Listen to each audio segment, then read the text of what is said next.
Do it. Let's Cool. do it. What is up, guys? I'm Kyle. He's Justin, and today we're joined by our good friend JP Wildman with Wildman Inspections. He's a colleague of ours. He's done almost all of my houses, unless people don't want inspections. Otherwise, I mean, that's kind of why we're here today. So, with our buyers series that we're working on, we last week we talked about the importance of getting a pre-approval. This week we had JP on to kind of talk about the importance of the inspection and why getting a new home is kind of a scary thing. You don't know the nooks and crannies. A lot of people don't have the kind of background that either JP has, or a lot of people haven't worked in construction and things like that. So that's what we're kind of here doing today, just talking about maybe like what it would cost to get something like that done, what we're looking for, and what we from the realtor side kind of work with our buyers on doing once our report comes from JP, and how we kind of move forward with that. So JP, welcome. Good to be here. Yeah, it's good to have you, man. So why don't you just kind of tell, some of the listeners here, like what your background is. We kind of talked about it when we were off air. Just kind of how you got started in the whole thing. Well, I spent 35 years in a private business. It was actually a resort club.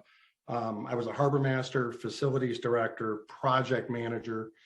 Did a lot of building work, CAD work, drone work, all kinds of items that when I had enough of being on the phone 24/7 and having all those phone numbers in my phone, I decided this was a good route, that it was going to be natural for me. And it's worked out great. I went and got my license. I have my commercial drone license. I think I came in at a very good time when the industry was changing, that there were going to have to be standards for home inspectors. I'm not sure I could have done it before there was licensing. That probably would have driven me a little bit crazy, but I like the standards, and I'm here to do the best job I can to give you guys the best information I can. Awesome. Yeah, I agree. I mean, I think from at least my experience with you, that's been the case. Last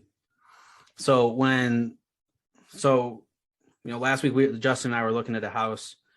So say we get an accepted offer on this house, Justin, and we, get the earnest money check to the title company. What is our next step then? Like, where are we going from there? I've never done this before. I have no idea. Spell it out for me. Yeah. So next step, literally, once you go under contract, you get the earnest money turned into the title company within 3 days of acceptance. And then the next step would be to, get a hold of an inspector and get that set up. So, what I like to do is I send JP's contact info to the buyers. I have them reach out. And then once they get that scheduled, we go through the house itself and see any little thing that's wrong from the house. It could be tedious maintenance item to bigger things such as the roof, HVAC being replaced, or something along those lines. Yeah, and just to kind of piggyback off of that, JP, when you're kind of going through, what are some of the immediate red flags that you're kind of looking for? You're like, you pull into the driveway and the age of the home. What's some stuff like, oh, this is going to be this is going to be that. Yeah, it's kind of funny because I can look at the listing and I know for the most part what I'm going to find in the initial stuff. For Toledo area, Toledo was, I think it was the highest population from 1950 to 1970, which first-time home buyers, most of those houses are going to be from 1950 to 1970. So they're going to have ungrounded outlets. They're not going to have the insulation that today's standards require. Different safety issues, steps. There were no real standards back then. So I know I'm going to find some of those things. I know I might find asbestos and how to deal with those kind of things. And what I try to do is give folks a full reading of the house, because I don't feel there are any bad houses. I think just some need more love than others. Sure. I also try and take into account the client I have and whether they're going to be capable of maintenance, and talk to them about what they're looking at, especially as a first-time home buyer. It's going to be a used house. You're going to have things to do. With this report, I have no biases. I'm just giving you a report on the house. Some people are reticent to have a report done. They don't want to talk about the things they don't know.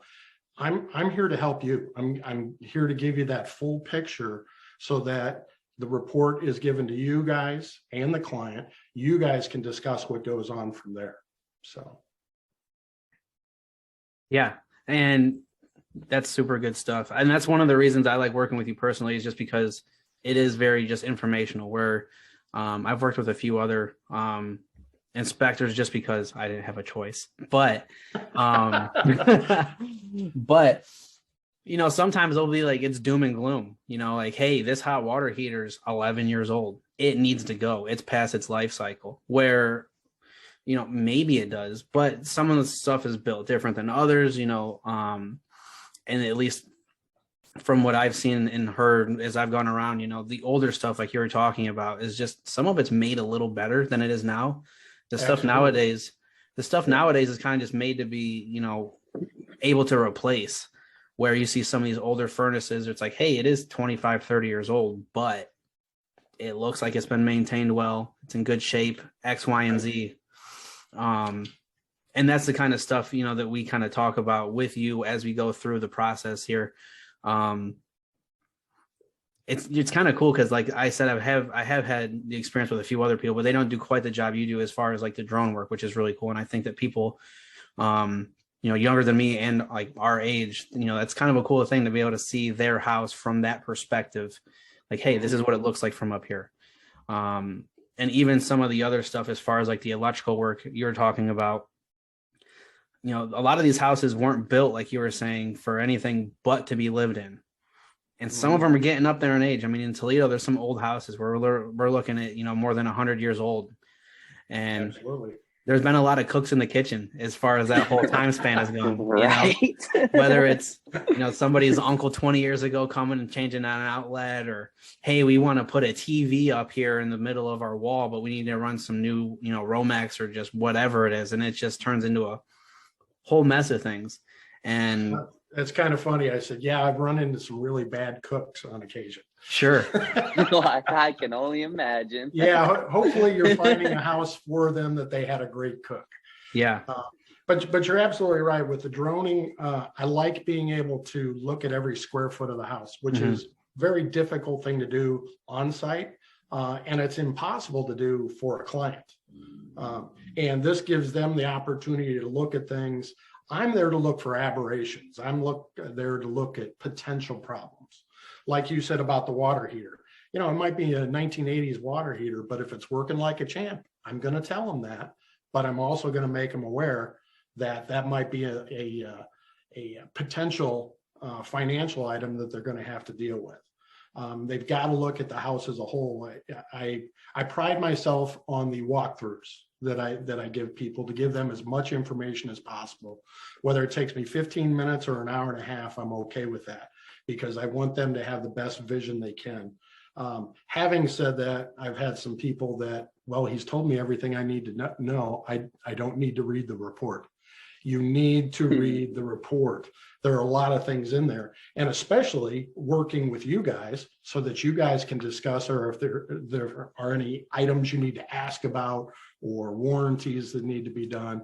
Hugely important. And the common homeowner that's younger today, you know, they're going to look at the things they saw in the listing. That's got a great kitchen. That's got a great living room. Oh, look at that basement. That's awesome. But they're not thinking about the bones. Right. You know, how does the garage look? Are they looking in the cabinets and in the stove? Were the people good caretakers of the house? Those I find are the best, even if they're older houses and they need updating. Those are the folks that I find the best houses. You can really tell if you look at those things whether somebody actually cared or if they should have been a renter in the first place. So, right. Or if they're just putting Definitely makeup on the agree. pig so they can list it. Right. Absolutely. Yeah, And you see that a lot, to where, you know, the house does need a lot of work, and they think, you know, you can go in, do XYZ little tedious average Joe maintenance repair, and then be good as new. But in reality, bigger scope of things, could be a bigger issue that could cost a lot more money. Yeah, I don't care if you're going put new carpet in. That's your money to spend. I worry about if you got to put a new air conditioning system in that you didn't think about, that you need a roof, or that the roof's going to be a tear off and it's got a couple layers on there, or the water heater that's in the 80s. Although it's working, you got to think about this bill down the road. Right. I try and open their eyes to those things. What we do is non-invasive inspections, and I can only go so far. But I want to tell the client everything they need to know with as much information as they can, so they don't get bashed in the head with a surprise. Yeah, and that's kind of what we talked about last week too, with the whole pre-approval process and kind of getting the right team built around our clients. Is that we're not here to make the decisions for you, but we are here to help advise you and also get you the as much information as we possibly can, so that you can make an educated decision while we're standing there in your corner, kind of thing. And that's exactly what JP here is talking about. So I guess, Justin, what are some of the craziest things that you've maybe seen come up on an inspection that really kind of threw you for a loop? So, I mean, I've seen some interesting things. For example, one of the most recent, I've seen 4 inches of water in a crawl space. JP knows about it. That was rainwater. That there was no leaks or anything coming in through the foundation, and literally the water rose from the ground. That was one of the craziest things, because for one, I didn't even know that could happen, and if it wasn't for being in this industry and going through that, I wouldn't have known, because it's so bizarre to me, to think water can literally just come from the ground, and now you have 4 inches of sitting water in your crawl space with nowhere for it to go besides evaporation. See, I thought all you realtors would just say that there was a pool also, and then raise the price. Yeah, right. Indoor pool. Indoor. Yeah. Well, items like that, crawl spaces are essentially meant to get wet. Right. They're not meant to have 4 inches of water sitting in there and you're stepping in them and have electric and everything else. Not that house was a very nice house, and I never did hear how it changed, what ended up happening. It panned out. Good. It's just you got to accommodate for it. There are going to be things that happen with foundations, with crawl spaces, that people need to address. Doesn't make it a bad house, but it can become a real expensive problem. Right. And to just piggyback off of that, I mean, we had one back in the summer that we looked at. We got under contract with someone who I'd been shopping with for a while, and crawl space. I mean, it's just something that people don't really think about. They're like, hey, does it have a basement? You tell them no. They're like, okay, no basement. And it's just there's nothing under the house then. Go through the house. It's a very nice house. It has a few little things here and there.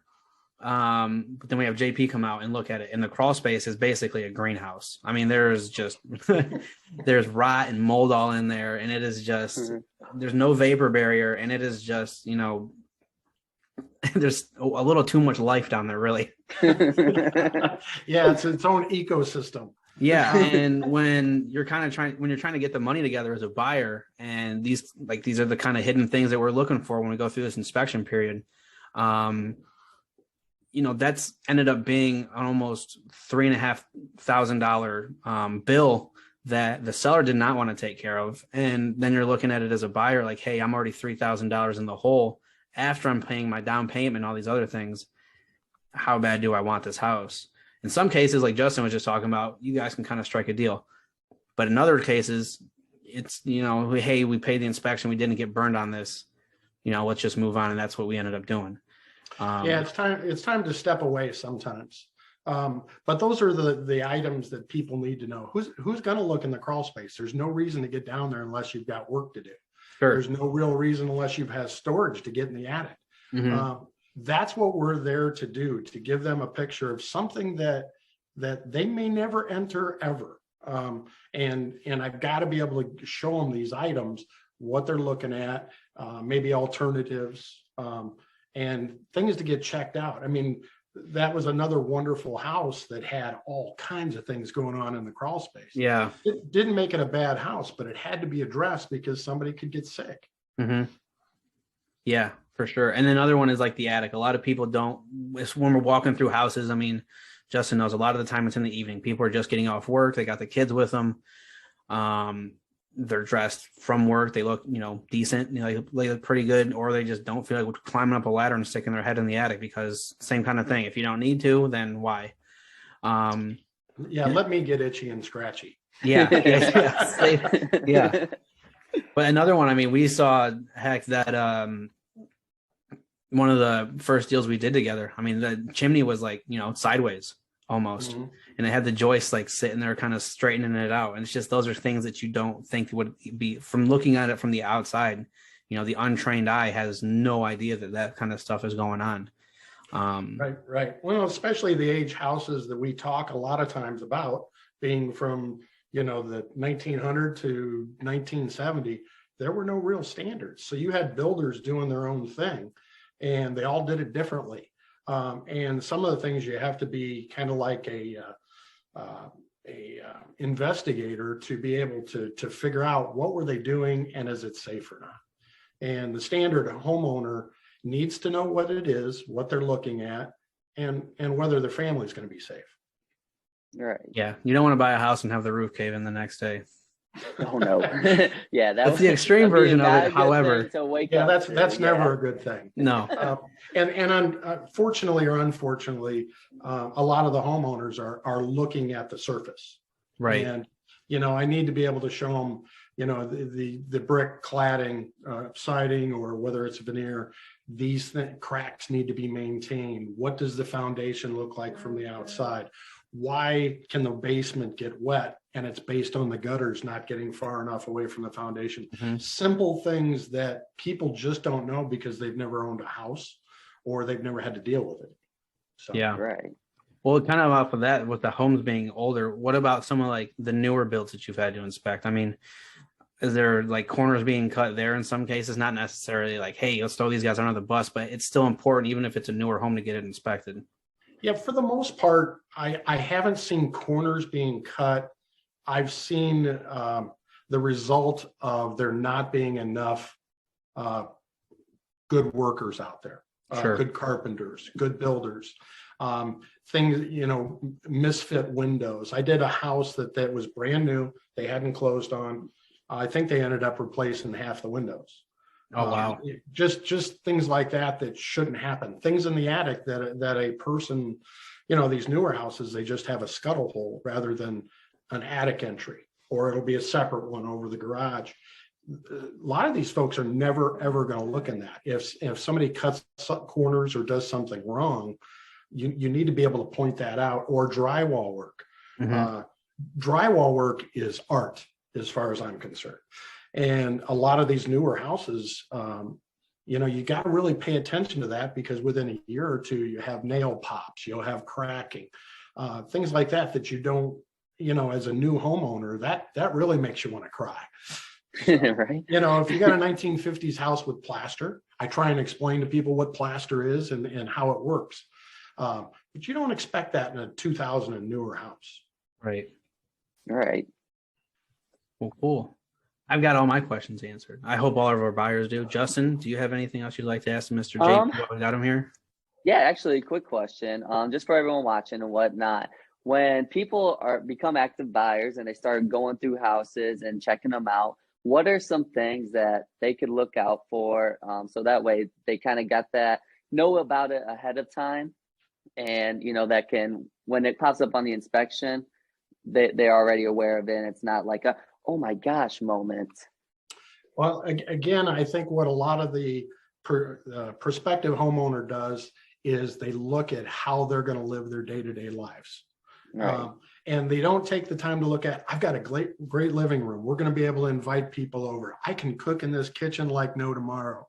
But they don't look around the tub. Was it caulked properly? Could there be wood damage down there just because they haven't taken care of it? Around the water heater and furnace, is the place a mess?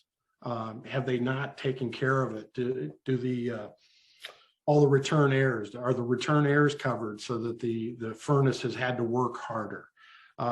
You can really tell a lot by whether a person was fastidious or not. Rather than using anal, I'm going to use fastidious. and And those are the best kind of folks to buy a house from. I mean, you may have updating to do. You may have a 1970s countertop, but the plumbing was taken care of. The maintenance was done. Those are the great houses that I'm in. They have all this character. Now it's up to you as a client to make it your own from that point. But they need to be able to look in the drawers. Like I said, look in the drawers, look in the stove. Were these people for real, or did they just clean it up as they needed to? The other thing is for a client to look for safety issues, especially if they've got a child. Right. If they're younger, that's everything. I pay special attention to safety issues, whether it's wiring, whether it's old wiring, whether the plugs are grounded, just so they get a firm picture of, what is an grounded outlet and what does that actually mean to them. That a handrail doesn't conform to today's standards. Well, why? Yep. Right. Yeah, All right, what else? We were else we talking got? about safety. You've just gotten past electrical and handrails. Yeah, and going back to the electric, older houses, I talk to people about upgrades and what might be needed. So that is part of the safety, but handrails, what are today's standards and why are they there? In balusters and how much weight they can hold. Decks are huge for not being built correctly. I can't tell you how many decks I've looked at that the homeowner built them, and they may be stout, they may be wonders that are going to be great in the summer for a barbecue, but they may not have been built correctly, and they may not have been attached to the house correctly, which is a huge item, not for you to know that day, but 5 years down the road, 10 years down the road. What if you've got 20 people on there? Those kind of things. And then children, number one, with the older houses, they have lower windows, what you have to do to make those safe. Stoves that are not locked in place. That's a huge one. If you've got a 5-year-old, they may pull down the oven door and step on the door to go get a cookie, and they're going to pull that thing over on themselves. Yep. So I try and load my report up with things that they may or may not care about.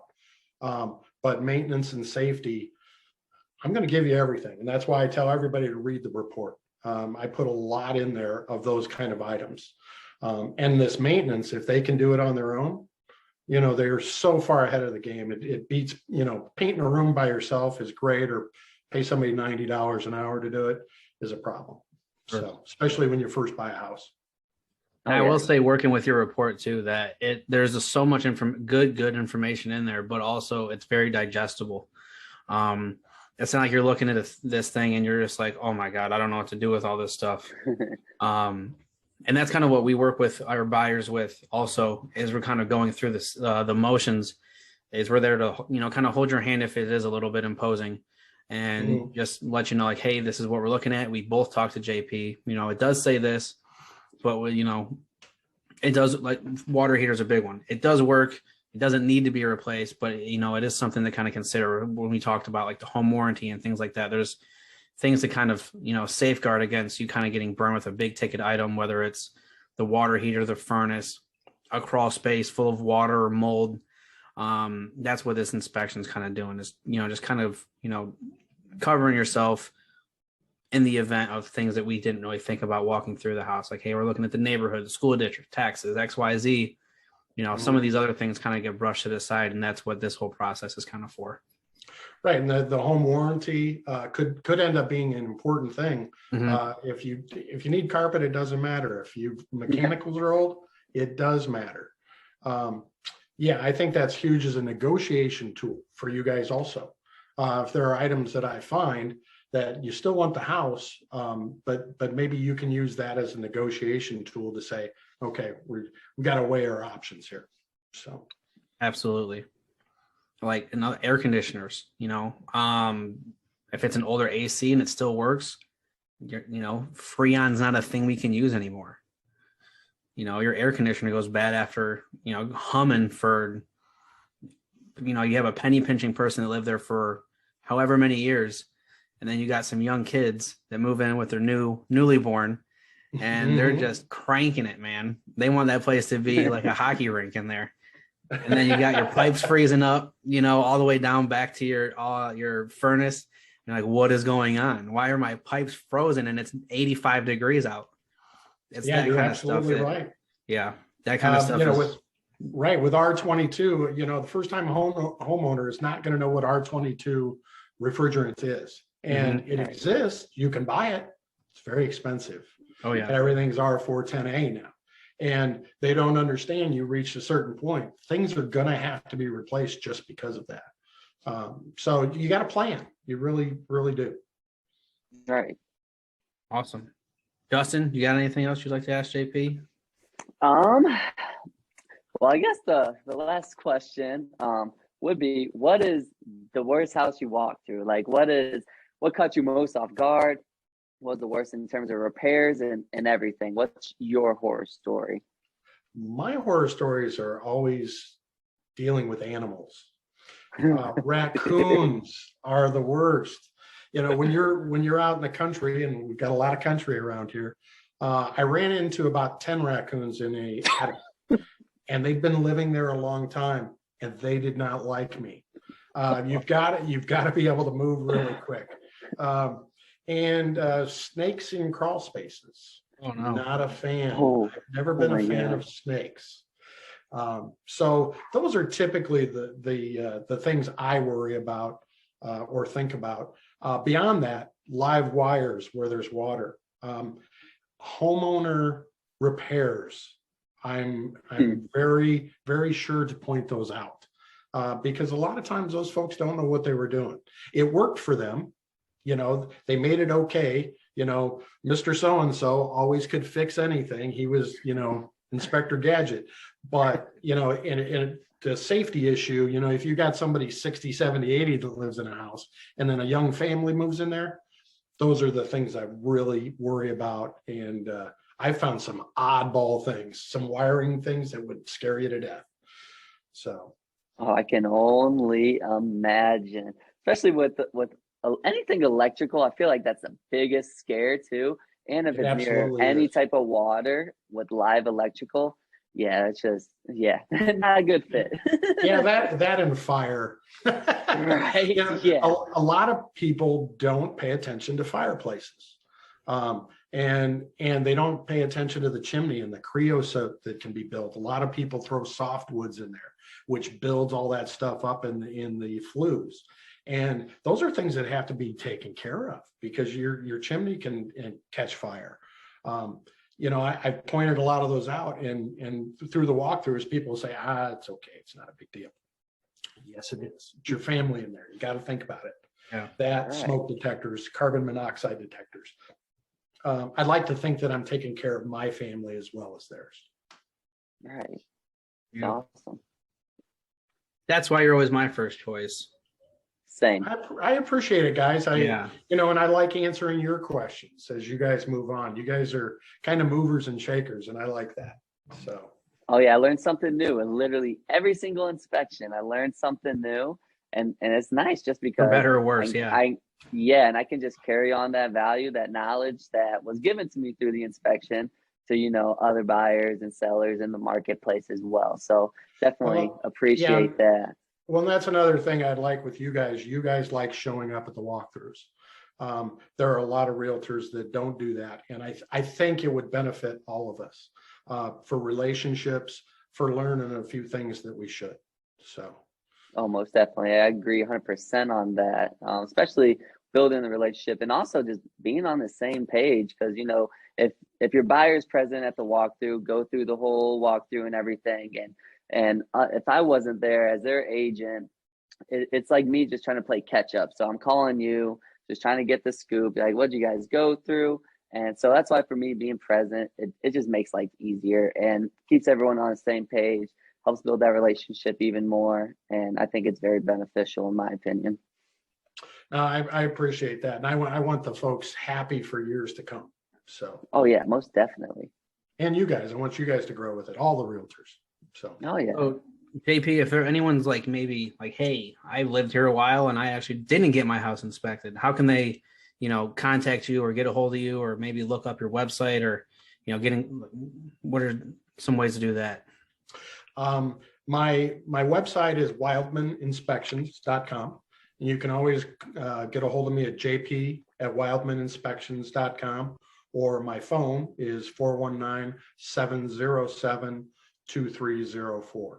I'm available for anybody. I've, believe it or not, I've had to do that a few times. People that have, they're either living in the house and they want to know more about it, or they're getting ready to sell, which is huge. A lot of folks don't have any idea how to prepare their house to sell and what they're going to run into. And it's probably ultimately going to cost them money.